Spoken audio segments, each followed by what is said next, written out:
the power of digital marketing. If you've ever wondered how to convert clicks into customers and increase your business's revenue, you're in the right place. We're peeling back the curtain and sharing valuable insights that can transform your business on this channel. Let's dive right into it. A digital marketing agency is your partner in your business's growth. It takes charge of one aspect of the growth cycle in your business. Initially, a business needs sales and lead generation. Once the business has an overflow of sales, it needs to then hire and train employees. And then the third phase of any business era is systems and procedures, which is the operations phase. Your partner in growth, the digital marketing agency, helps dedicate time to that first phase in any era of your business. In a mature business, you want someone thinking about all these aspects before they even become issues. That's where a digital marketing company can assist, by taking over that first phase of an era in a business cycle. What a digital marketing agency can do is dedicate the time to your lead generation. At our agency, our main task is to our clients' phones ringing. But how do we do that? We have various tools for advertising on all the platforms like Facebook, Instagram, Google, Reddit, TikTok, and also search engine optimization so that you show up organically above your competitors. SEO acts like a 24/7 sales agent who's knocking on people's doors even while you're sleeping. The other services we offer are extras that enhance your image, like web design, photo, video, and branding graphics, so that your business doesn't have any weaknesses. Many companies are reluctant to invest substantially into a digital marketing company, and they may look to outsource or seek cheaper alternatives because the process can be intimidating. Investing money into something without a guaranteed return can be scary, especially if you don't have as much experience with advertising or have had marketing horror stories from partnering with less than reputable digital marketing companies. Understanding that a $100,000 marketing investment can return $500,000 would make it a lot less scary. However, initial results may be less effective in, say, the first month because the system's still learning how to turn your return on ad spend as positive as possible. Businesses and business leaders, they should want to take control of their lead generation. Having a great digital marketing partner allows for you to make the necessary marketing adjustments that's needed in your business, whether that's to turn the knob up or turn the knob down on lead generation. Collaborating with a high-quality lead generation digital marketing company can be one of the most profitable strategies for your business. As a business owner, this suddenly will also free up more time for you to dedicate to the aspects of your business that you love the most. Maybe it's quality control, hiring, training, or perhaps you're a solo entrepreneur who just wants to be more hands-on on the tools because that's where your passion is. Hiring a skilled digital marketing company can increase profit and ease stress in your business. The benefits vary per business. Some with us have grown their revenue from $800,000 to $2 million, while others have seen their stock prices, when they're a publicly traded company, rise by hundreds of %. It comes down to generating more money as a result of marketing than you've spent on marketing and freeing up valuable time so that you're able to spend more time on the things that you want to work on. Some formulas do exist in digital marketing. The most common one that we use is the cost per conversion. So let's use a business-to-business industry, maybe accounting. When we're doing lead generation for an accountant, people don't typically buy online in the same way that they would a t-shirt. They want to talk to the accountant, and maybe they'll set up like a free 15-minute consultation. For us, a conversion would be someone booking that 15-minute consultation, or it would be them, if the phone number was public, calling that person. The cost per conversion formula that we use is based on, let's say, an average sale value of an accountant is $1,000 per year. So we'll just use $1,000, even though there may be a lifetime value of that customer. So we'll use $1,000 as the average sale value. What we then do is multiply that average sale value by the percentage of phone calls or trial consultations that turn into a sale for the accountant. If someone's a really good salesperson, it could be above 50%. And if they're not as strong, maybe they're too busy, it could be 20%. For the sake of this, let's just choose 10%. So if the average lifetime value of a customer is $1,000 and they have a 10% conversion rate, that means the cost per conversion is $100. And if our cost per conversion as a marketing company is above $100, then in this equation, the campaign wouldn't be profitable. The good news is most people convert at a rate higher than 10%. So there's a lot of breathing room in this equation for businesses to grow and have a profitable relationship with their digital marketing company. That is our favorite formula because it's highly trackable with the technology that's available today. We have various ways of tracking conversions. Cookies on a website, UTM trackers for ads, and tools like the Facebook Pixel GA4. They tell us how many people are visiting the website, how many people are clicking the call button, how many people are filling out contact forms, how many people are booking in on a calendar if they're using a tool like Calendly. For the tradesman whose revenue rose from $800,000 to $2 million with an average order value of $3,000, phone calls right now are being obtained for under $50. Despite his busy schedule, his conversion rate is fairly high. We give him regular updates, and sometimes he'll even be getting calls for $13. It may spike now and then during peak times, but there's tons of breathing room of pure profit in his campaign. The cost per call varies by industry. In the trades, medical, beauty, and legal sectors, it's typically low because many of the owners are engaged in client-facing roles. Those who partner with a dedicated marketing team for sales and lead generation often see excellent results. Let's look at why some people believe marketing is an unnecessary cost and how this investment can actually prove more profitable in the long run. We can examine a business and inform a new client about the potential growth they can expect through digital marketing. The rule for us is to always underpromise and overdeliver.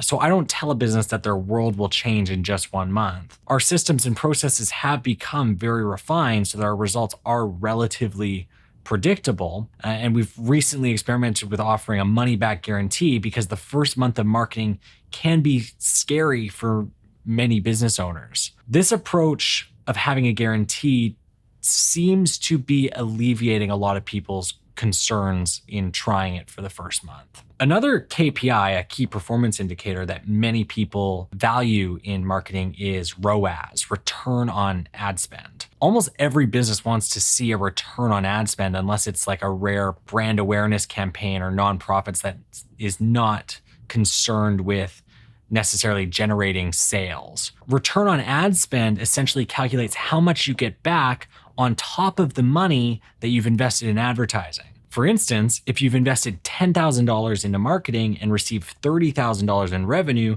you would have a 300% or 3 times ROAS. However, you have to take into account the cost of goods sold and the operating cost of the business, is it might sound impressive to have a 1.5 return on ad spend, but if you're selling, say, t-shirts and your margin on a $25 t-shirt is only $5 or $6, then it's not as impressive. In most industries, if you achieve a 3 times return on ad spend, it's profitable. And those businesses are usually happy. My Brazilian Jiu-Jitsu gym's ad campaign had an impressive 25 times return on ad spend due to targeted Facebook ads. Targeting fans of martial arts, boxing, UFC yielded a 3 to 5 times return. This is back in the day when you could actually target specific pages on Facebook and target the ads to their followers. The campaign that worked crazy was when we targeted fans of Joe Rogan, which was a 20 times return, acquiring new students for about $6 each, which obviously is highly scalable considering they were charging $150 as a monthly fee. Let's clarify the difference between digital marketing and traditional marketing. Digital marketing, though a niche, has taken over as the dominant form of advertising.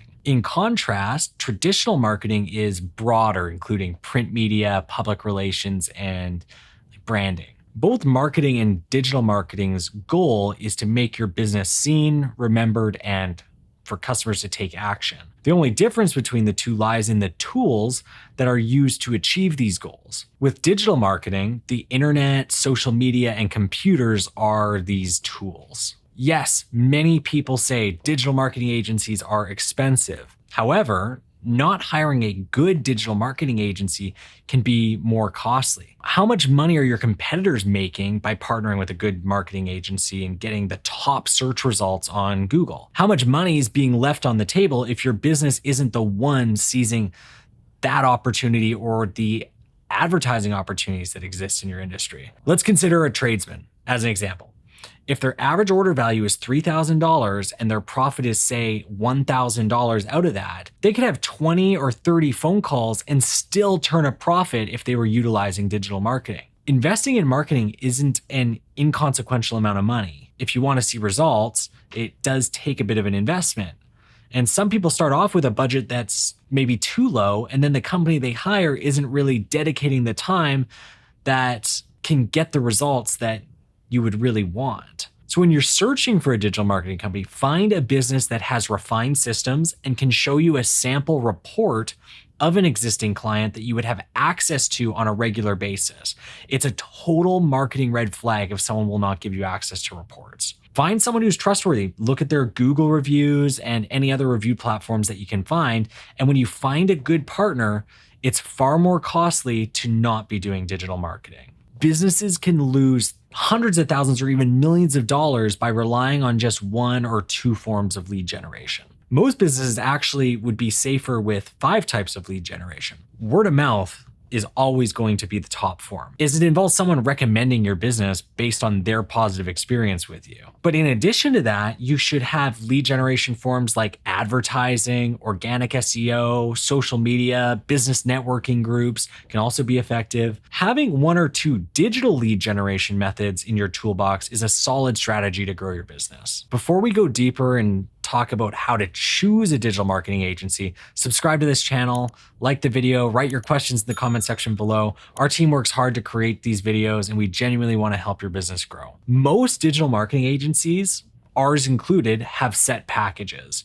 Each of these services fall into different tiers, each with its own refined systems and deliverables. We usually set our pricing based on these packages, although we do offer custom quotes as well. Typically, we have a platinum package, which is the top tier full service. Then there's the gold package, silver package, and we don't have a bronze package because no one wants the bronze medal. We replaced it with what we call the micro package for some of our services. With advertising, we adjust our pricing based on the number of platforms that we're advertising on, or if the client's ad budget exceeds a certain point. So if someone wants to start their ad budget at $5,000 a month, and then they see it working really, really well, and they want to increase it to $30,000 of ad spend, managing $30,000 of ad budget does require more effort for us. And as a result, we would revise the scope accordingly or upgrade them from, say, the silver package to the gold package. I will say that as soon as you start making money for someone, they generally don't mind that you need to charge them a bit more to keep making them more money. They understand